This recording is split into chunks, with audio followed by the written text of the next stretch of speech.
आपले महाराष्ट्राचे आराध्य दैवत छत्रपती संभाजी महाराज ज्यांनी 40 दिवस असाही वेदना सहन करून आपला हिंदू धर्म टिकवून ठेवला। असे जे संभाजी महाराज आहेत त्यांची जी नावाची प्रतिमा बोर्ड होते फलक होते त्याला संभाजीनगरचा माजी खासदार इम्तियाज जलील यांनी मुंबईला मोर्चा काढत असताना जेवढे बी संभाजीनगरची जेवढे बी बोर्ड होते नामफलक त्याला त्यांनी काळं फासलेलं आहे। त्यांच्या मुळात ते तिरंगा रॅली काढली होती आणि त्यांनी जे संविधान घेतलं हे नाटक चालवलं होतं ते संविधान नव्हतं किंवा तिरंगा रॅली नव्हती, ती एक शरिया कायदा करण्यासाठी एक नाटक होतं।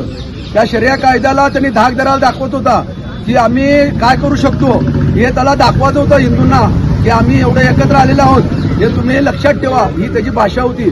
जाता जाता त्यांनी सर्च जुदा कर दे असं बी घोषणा दिली आहे। संभाजीनगरचं जेवढे बी बोर्ड होते त्याला काळं फासलेलं आहे, संभाजी महाराजांचा अपमान केलेला आहे।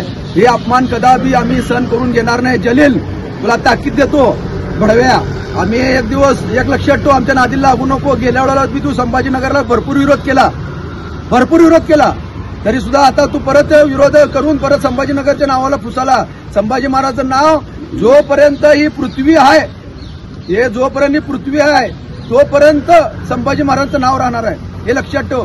तुझ्यासारखे डुकरं ते नाव पुसू शकणार नाहीत कधीच, हे ध्यानात ठेव पहिला। म्हणून तुला सक्त ताकीद देतो, तू तुझ्या लायकीत राहा, तुझी लायकी काय ते आम्हाला माहित आहे। एक लक्षात ठेव, तू काय लय भारी झाला नाही खासदार झाला म्हणून, तू लायकीत राहा। नगरसेवकचा मी लायकीचा माणूस नाही आहे तो, त्यासाठी आम्ही सकल हिंदू समाजाच्या वतीनं आम्ही फौजदार चौधरी येतं, आम्ही त्याच्यावर गुन्हा दाखल करावा यासाठी आम्ही तर तक्रारी अर्ज दिलेला आहे। लोकदर्शन मराठी चॅनलला सबस्क्राईब करा, बेल बटनला क्लिक करा व लाईक करायला विसरू नका।